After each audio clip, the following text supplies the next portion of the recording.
이 시간에는 최용희 목사님 나오셔서 베드로 장모의 열병을 고치시다라는 제목으로 말씀 전해 주실 때 귀한 은혜 받으시기를 바랍니다.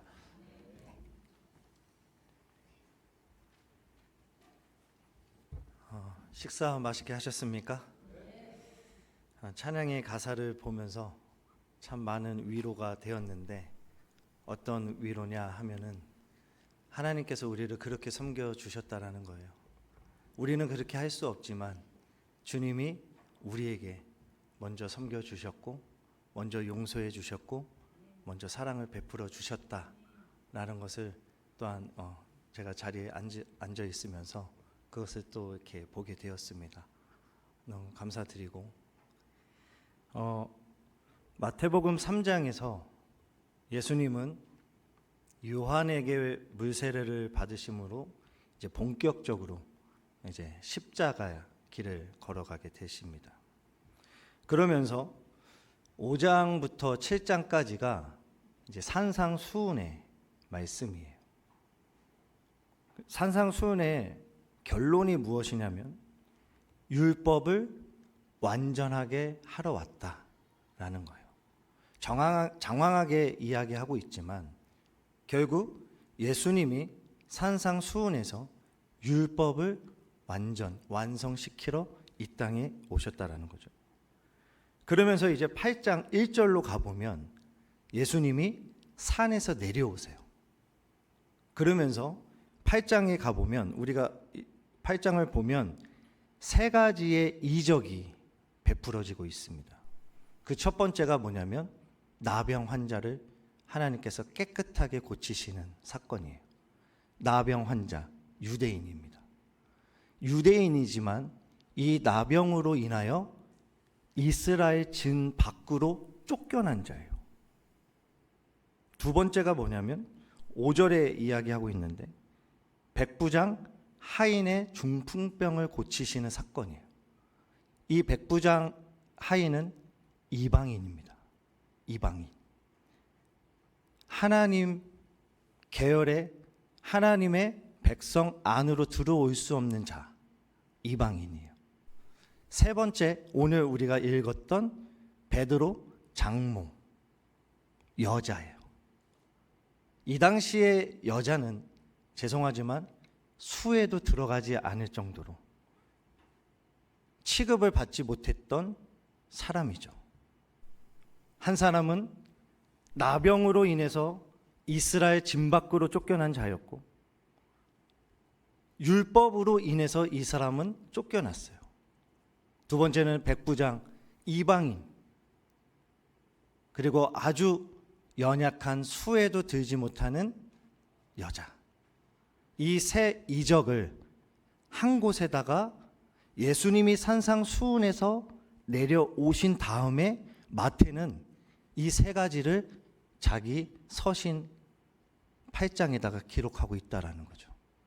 그러면 오늘 베드로 장모의 열병을 고치시는 이 사건은 무엇과 같이 연결해서 이야기하고 싶은가 하냐면 산상수훈과 함께 연결시켜서 이야기하고 싶어 한다라는 거예요. 마태가 자기의 그 마태복음에다가 이 세 가지의 기적을 써놓고 산상수훈과 율법을 완성시키러 오신 그 예수님에게, 이제 십자가의 길을 걸어가시는 그 예수님에게 하고 싶은 이야기가 있다라는 거죠. 오늘 그 세 번째가 열병을 고치시는 그 예수님이세요. 마태복음 5장 1절 가보면 예수님이 산으로 올라가시죠. 마태복음 5장 1절은 산으로 올라가세요. 그러면서 산상수훈을 통해서 무엇을 이야기하고 싶은가 하면 아까 전에도 말씀드렸듯이 율법을 완성시키러 왔다. 그러면 율법의 완성하심은 예수님의 십자가, 예수 그리스도의 십자가의 죽음으로 새롭게 되어진다라는 것을 이야기하는 거예요. 이게 율법의 완성으로 예수님이 이 땅에 오셨다라는 거죠. 새로운 생명이 주어지는 것은 우리가 아무리 율법을 지켜도 새로운 생명으로 구원으로 나갈 수 없다라는 것을 이야기하고 있는 거예요. 새로운 생명은 예수 그리스도의 십자가의 죽음으로 인한 그 대속으로 인해서 이루어진다라는 것을 말씀하고 있어요.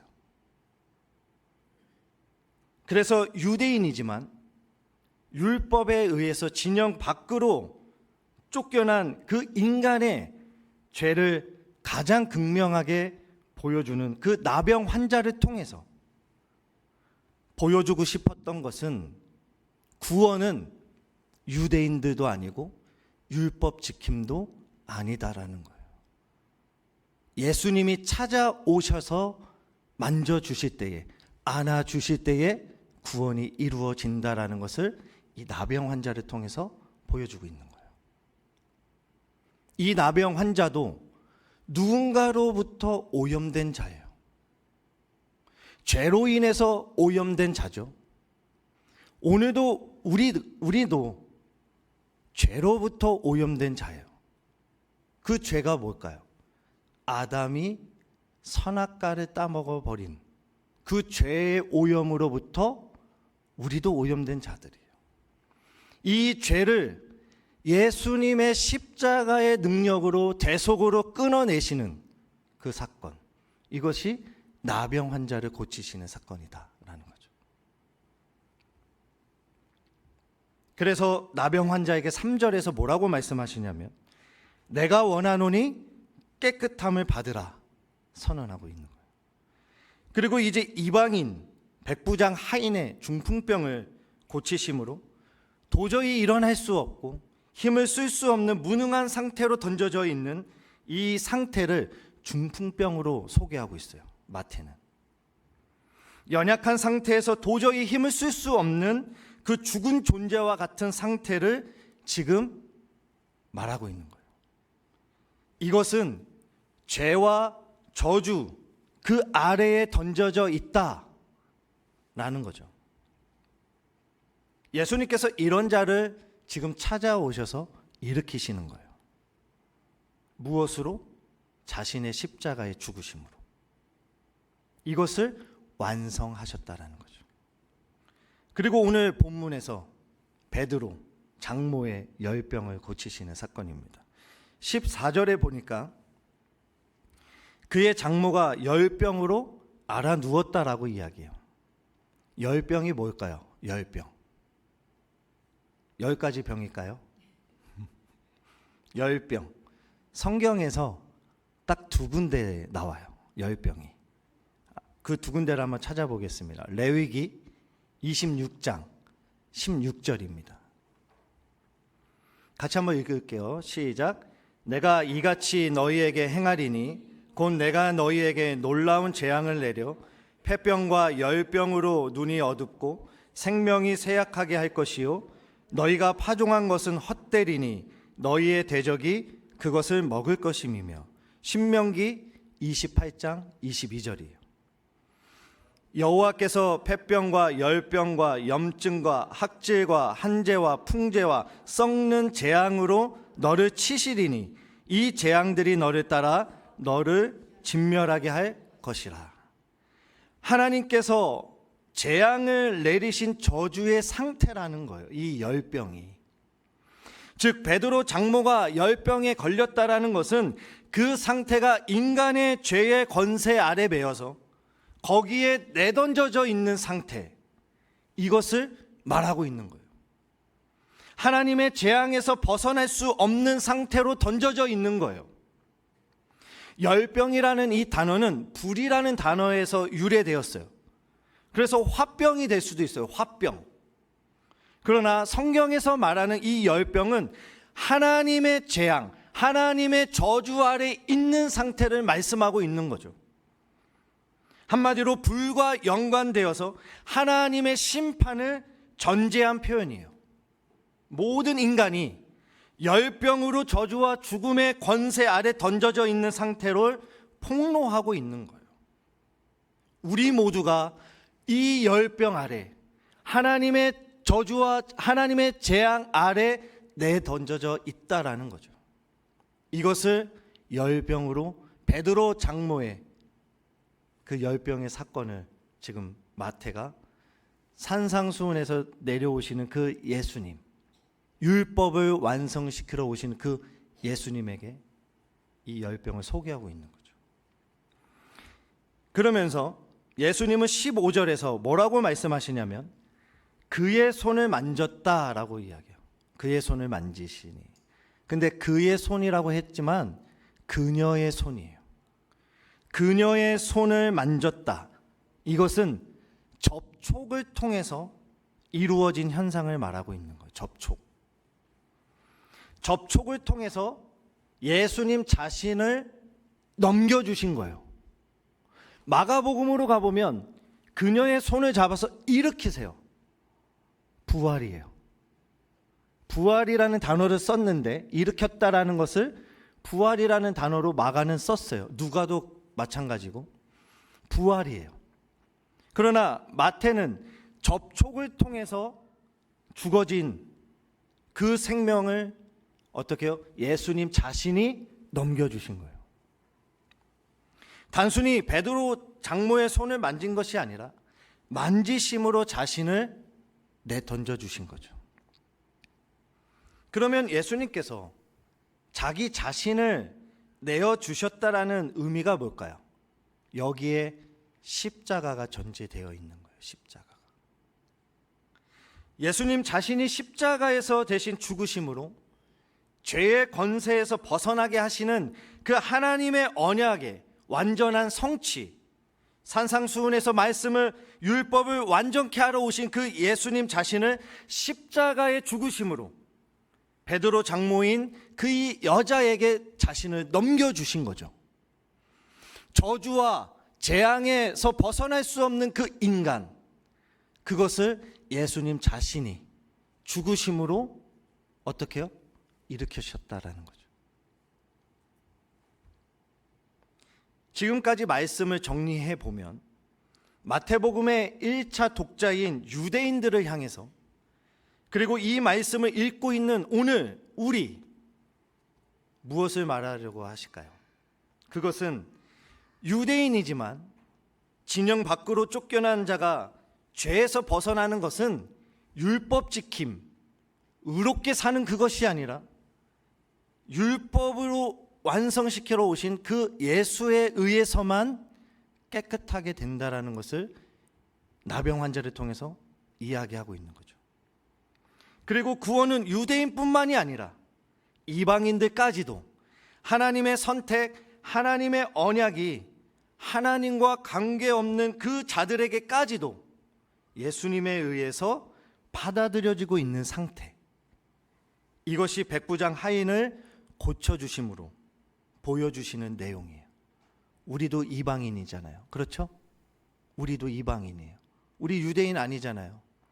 우리도 복음과 상관없는 자들이었고 하나님과 접촉할 수 없는 인생들이었지만 율법 지킴으로 구원에 이르는 것이 아니라 그분이 나를 찾아오셔서 나를 만져주실 때에, 나를 만나주실 때에, 일으켜 주실 때에 비로소 나도 하나님의 자녀의 반열에 들어서게 된다라는 거죠. 이 은혜가 오늘 우리에게 임했다라는 거예요.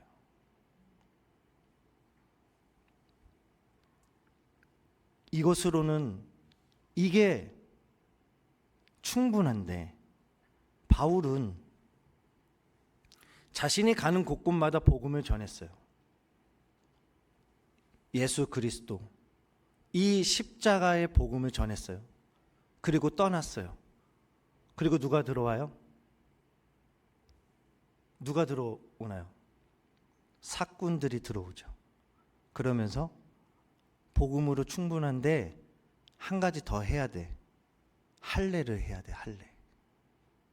할례를 지켜야 그게 진짜 너가 유대인 안으로 들어올 수 있어.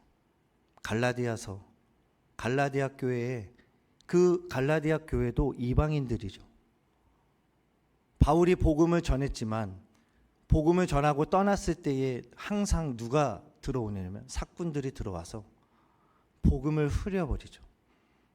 그래서 화가 나서 쓴 편지가 갈라디아서예요. 예수 외에 다른 복음을 전하는 것은 저주를 받으라, 저주를 받으라고 말씀하는 거예요.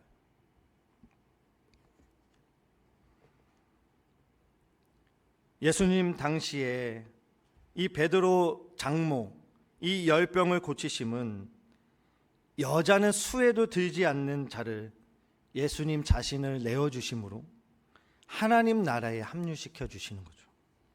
어떻게요? 죄의 권세, 저주 아래 던져져 있는 그 존재를 자신의 십자가의 능력으로 붙잡으셔서 자기 나라 안으로 불러들이시는, 그 합류시키시는 능력, 바로 이것이 십자가의 능력이에요. 이 모든 것이 바로 십자가에 의해서 자신을 내어주심으로 이루어졌다라는 것을 보여주고 있는 거예요. 자, 그러면서 15절에 이렇게 고침을 받은 장모는 일어나서 예수님께 수종을 들어요. 그리고 17절을 보면 마태는 구약을 인용해요. 그러면서 이사야의 말씀이 나오죠. 우리 17절을 한번 읽어보겠습니다. 시작. 이는 선지자 이사야를 통하여 하신 말씀에 우리의 연약한 것을 친히 담당하시고 병을 짊어지셨도다 함을 이루려 하심이더라. 이 이사야 말씀이 어딜까요? 관주에 보면 이사야 53장의 말씀이죠. 53장 4절, 5절, 6절을 한번 또 읽어보도록 하겠습니다. 그는 실로 우리의 질고를 지고 우리의 슬픔을 당하였거늘 우리는 생각하기를 그는 징벌을 받아 하나님께 맞으며 고난을 당한다 하였노라. 그가 찔림은 우리의 허물 때문이요 그가 상함은 우리의 죄악 때문이라. 그가 징계를 받음으로 우리는 평화를 누리고 그가 채찍에 맞음으로 우리는 나음을 받았도다. 우리는 다 양 같아서 그릇 행하여 각기 제 길로 갔거늘 여호와께서는 우리의 모든 죄악을 그에게 담당시키셨도다. 이 말씀을 인용하고 있는 거예요. 메시아가 이 땅에 오시면 그가 우리의 모든 죄악을 담당하신다라는 거예요. 한마디로 대속의 의미를 이야기하고 있죠. 그러면 본문을 통해서 의도하는 것이 뭘까요? 너희들은 질병 고치는 데 관심을 가져서는 안 돼. 이 말이라는 거예요. 질병을 고치는 데 있어서 관심 갖지 마.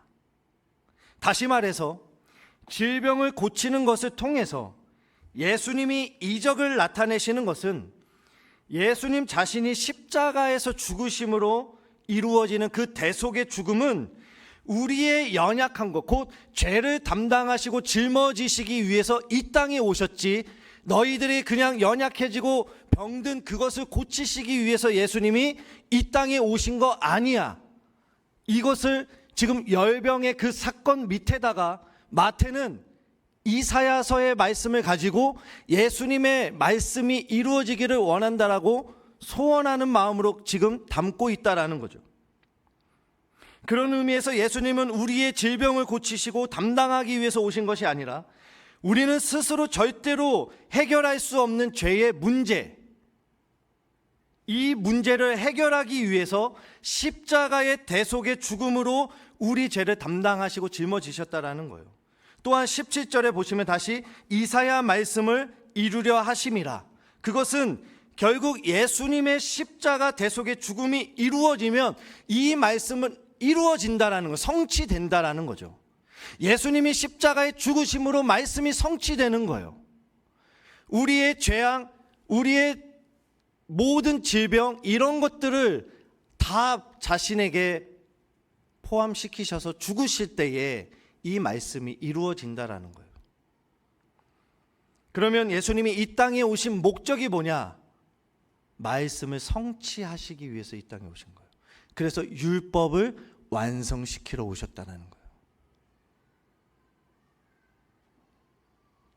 여기서 이 세 가지 이적, 산상수훈과 연결해서 율법을 완전케 하러, 즉 예수 그리스도의 십자가의 대속의 죽음으로 인한 이 말씀 성취를 말씀하는 것이고 생명을 나타내기 위함이라는 거예요. 한마디로 요한복음 20장 30절 31절은 이렇게 말씀합니다. 예수께서 제자들 앞에서 이 책에 기록되지 아니한 다른 표적도 많이 행하셨으나 오직 이것을 기록함은 너희로 예수께서 하나님의 아들 그리스도이심을 믿게 하려 하며 또 너희로 믿고 그 이름을 힘입어 생명을 얻게 하려 함이니라. 그래서 열병, 이 질병으로 인한 죽음의 상태, 그것을 17절에서 연약함이라고 표현하고 있어요. 연약함. 연약함이란 완전히 무능한 상태를 이야기하는 거예요. 아무것도 할 수 없는 상태를 말하고 있습니다. 우리가 연약함이라고 생각할 때는 국어사전으로 펴보면 힘이 약간 빠진 상태, 힘이 조금 없어서 일어설 수 없는 상태, 그러나 힘이 주어지면 일어서는 이런 연약함을 이야기하고 있지만 성경에서 말하는 연약함은 완전히 죽은 상태를 이야기하는 거예요. 죄로 인해서 죽은 상태, 저주로 인해서, 재앙으로 인해서 죽은 상태를 연약함이라고 표현하고 있다는 거죠. 자기 스스로 아무것도 할 수 없는 그 상태를 연약할 때라고 표현해요. 우리 스스로는 죄를 이길 수 없고 우리 스스로는 일어설 수 없는 그 상태, 연약할 때.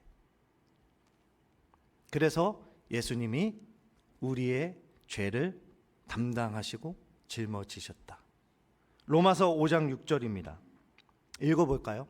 5장 6절 시작. 그리스도께서 경건하지 않은 자를 위하여 죽으셨도다. 연약할 때, 죽은 상태. 로마서 8장 3절 4절도 한번 또 읽겠습니다. 시작. 율법이 육신으로 말미암아 연약하여 할 수 없는 그것을 하나님은 하시나니 곧 죄로 말미암아 자기 아들을 죄 있는 육신의 모양으로 보내어 육신의 죄를 정하사 육신을 따르지 않고 그 영을 따라 행하는 우리에게 율법의 요구가 이루어지게 하려 하심이라. 정확하죠? 율법을 이루려 하십니다. 연약할 때 그 율법을 십자가의 대속으로 이루셨다라는 거예요. 결국 우리의 죄를 담당하시고 짊어지신 거예요.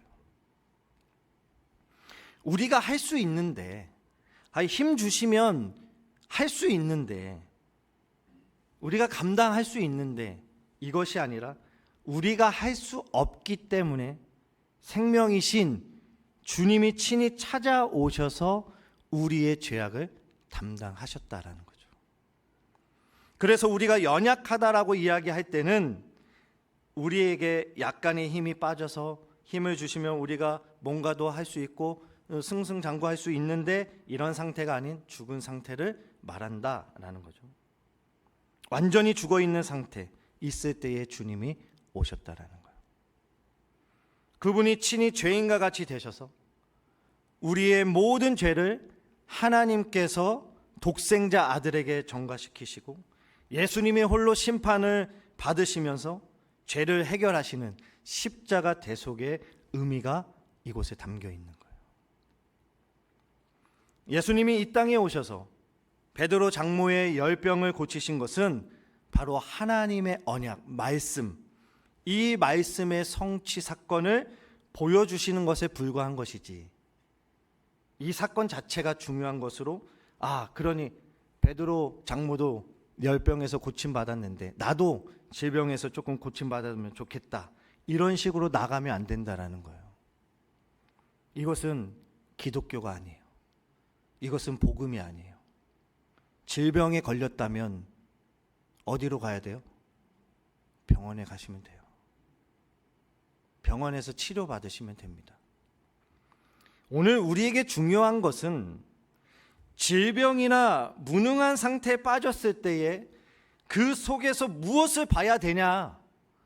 바로 죄의 근원, 이 근원이, 질병의 근원이 죄구나, 죄의 문제구나. 우리의 질병에 관한 문제가 아니라 죄의 증상들이구나. 내가 아프고 내가 병이 들고 내가 죽는 이 모든 것들이 다 죄의 증상들이고, 하나님이 그랬잖아요. 너 그 선악과 따먹으면 정령 죽으리라. 죽는다라는 거예요. 베드로 장모가 열병에서 치유받고 일어서서 수종 들었지만 이 여자가 평생 살았을까요? 평생 살았습니까? 죽어요. 그렇게 예수님에게 붙들려서 일으킴을 받았지만 이 여자 또한 죽고, 여기 있는 우리 모두도 다 죽는다고요. 질병으로 인해서 여러 가지의 사건 사고들을 인해서 다 죽지만 그것은 죄의 증상들이고, 근원이 이 모든 것들이 죄구나, 이것을 알으라라고 이야기하고 있다라는 거예요. 도저히 내 스스로는 해결할 수 없는 그 무능한 상태, 죽어있는 나에게 찾아오셔서 나의 손을 잡아 일으키시고 십자가에서 내 대신 죽으심으로 예수 그리스도의 그 십자가의 은혜, 그 긍휼, 그 사랑, 이 사건 속에서 늘 하나님께서 주신 생명을 확인할 수 있어야 된다라는 거예요. 그런 점에서 우리가 복음을 제대로 알면 질병에 걸리든 안 걸리든 상관이 없는 거예요.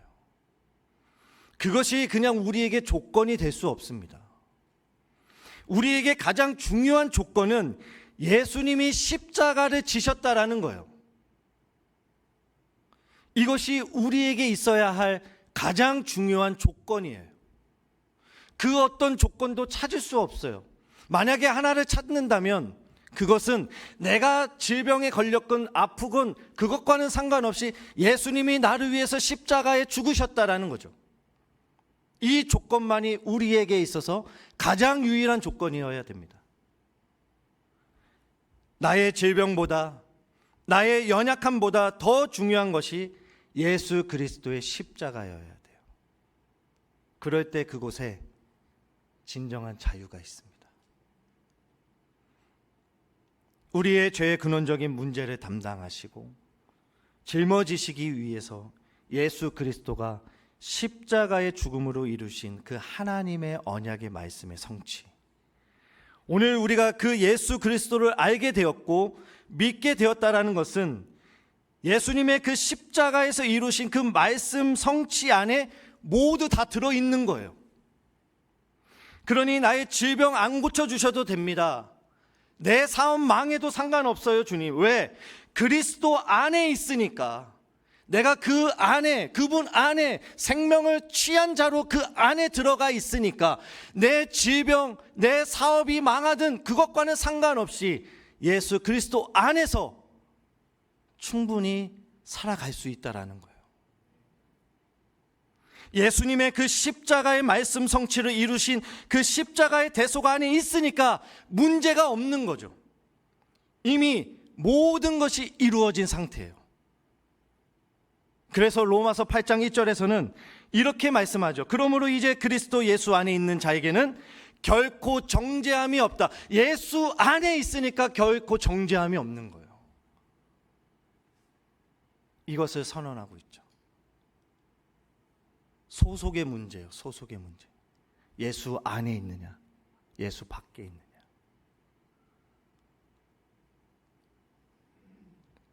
그러면 또 이렇게 말씀을 들었을 때, 그럼 너는 그렇게 사냐? 그렇게 이야기하실 수도 있잖아요. 못 사니까 예수가 필요한 거예요. 그렇게 할 수 없으니까. 병 걸리고 아프고 그러면 당연히 하나님 찾죠. 못 고치니까, 할 수 없으니까. 그래서 우리의 죄를 짊어지신 그 예수님이 필요한 거예요. 이것을 믿으라고 지금 제가 여러분들에게 말씀드리는 것이 아니라 우리를 그렇게 믿는 자리로 몰아가실 거라는 거예요. 계속 믿게끔.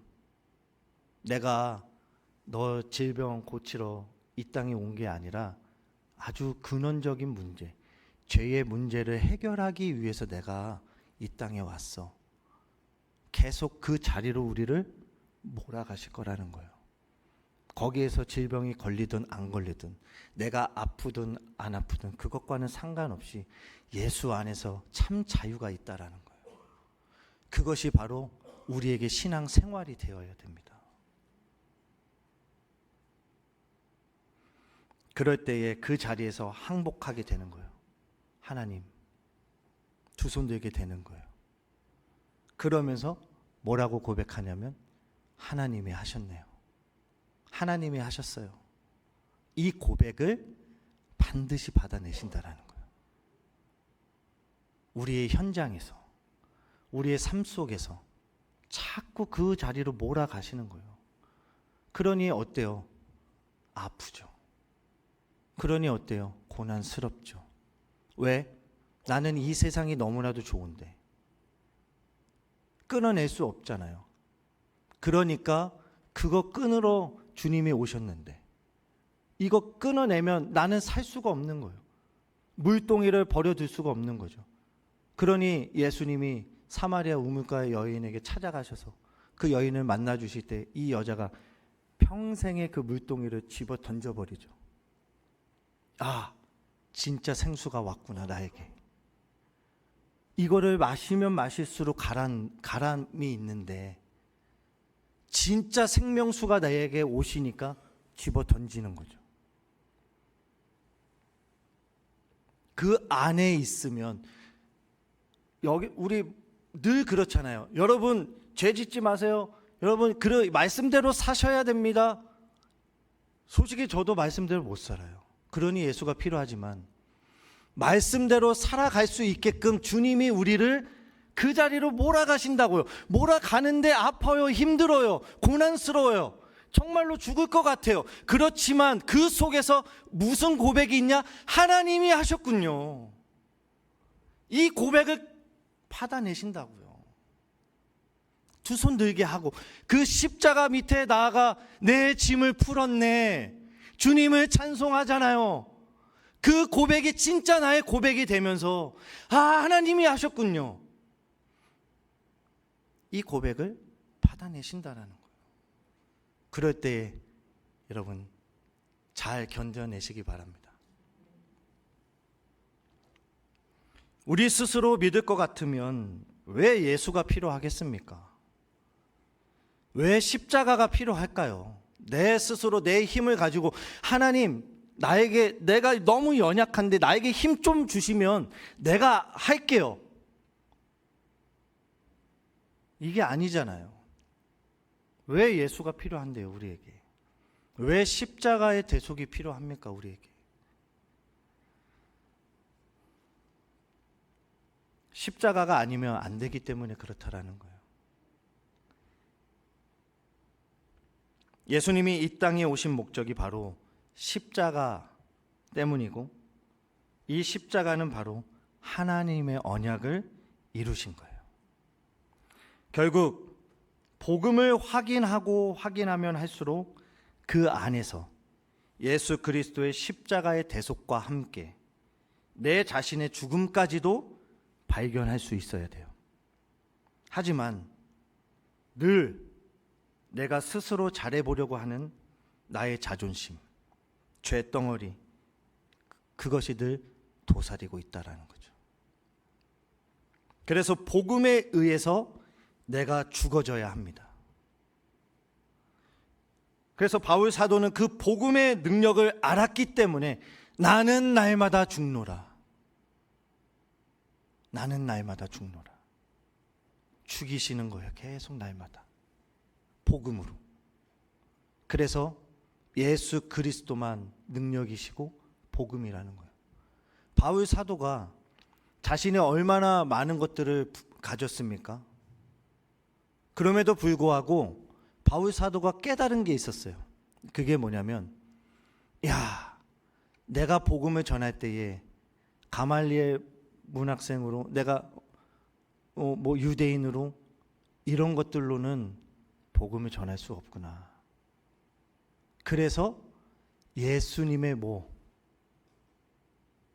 배설물로, 이것들을 다 배설물로 여기고 예수님의 능력, 예수님 십자가, 이것이 진짜 복음을 전할 수 있는 것이구나라는 것을 깨달았다라는 거예요, 바울이.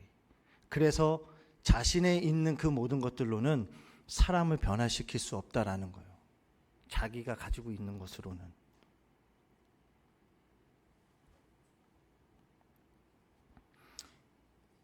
말씀을 남들보다 더 잘 알고 깨달아서 이 땅에서 더 잘 먹고 잘 사는 것이 아니라 주님이 십자가로 이루신 그 말씀 성취 안에서 날마다 나의 정욕들을 죽이시고 십자가의 복음을 살게 하시는 그 하나님의 일하심을 오늘 경험할 수 있기를 주님의 이름으로 간절히 부탁드립니다. 바로 이것이 생명입니다. 이게 복음이에요. 복음이 나에게 와서 나를 죽이고, 그리고 복음이 나에게서 사라지는 그 은혜와 하나님의 일하심을 통해서 날마다 매 순간마다 우리 예배를 통해서도 여러분의 삶 속에서도 그것을 확인당하는 믿음의 성도님들 되시기를 주님의 이름을 간절히 부탁드립니다. 기도하시겠습니다. 하나님 아버지, 우리 스스로는 절대로 해결할 수 없는 저희의 문제들, 이것을 담당하시고 짊어지시기 위해서 이 땅에 오신 예수 그리스도, 우리는 힘을 나에게 주시면 우리가 뭔가 좀 이루어 볼 수 있고 하나님의 능력을 받아서 우리가 뭔가 또 이루어 볼 수 있다라고 생각하지만 완전히 죽은 상태에 있는 우리에게 찾아오셔서 우리를 일으키시고 부활의 능력으로 생명에 동참케 하시는 그 하나님의 일하심이 얼마나 능력이고 큰지를 다시금 깨닫게 하여 주시고, 예수 그리스도의 대속의 죽음의 의미가 얼마나 우리에게 값진 것인가를 더 깊이 깨달아서 주님이 나에게 필요합니다, 주님이 내 인생의 전부라는 이 고백, 하나님이 하셨다라는 이 고백을 받아내시기 위해서 우리를 그 죽음으로 그 생명으로 이끌어 가시는 그 하나님의 일하심만 날마다 우리의 삶에서 확인할 수 있는 믿음의 성도들 될 수 있도록 주여 인도하여 주시옵소서. 감사를 드리며 예수님의 이름으로 기도드립니다.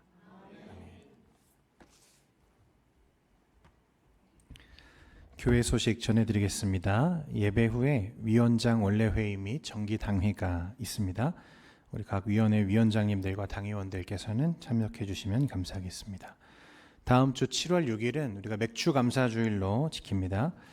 주신 은혜를 기억하며 여러분의 마음을 담아 하나님께 감사할 수 있는 귀한 절기 예배가 되기를 소망합니다. 7월 6일 오후 예배는 교육위원회 주관으로 교육부서 헌신 예배로 우리가 드리게 됩니다. 강사는 전성일 선교사님, 필리핀 다바오의 넘치는 교회를 섬기고 계시는 제 은사님이십니다. 오셔서 귀한 말씀 전해주실 텐데 함께 은혜 받는 시간 되기를 소망합니다. 이 시간 목사님 나오셔서 축도하심으로 예배를 마치겠습니다.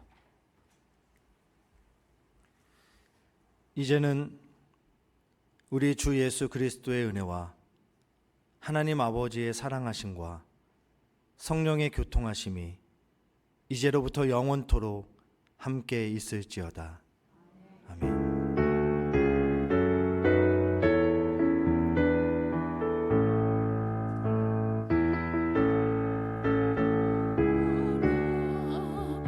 찬양하라 내 영혼아, 온 마음과 정성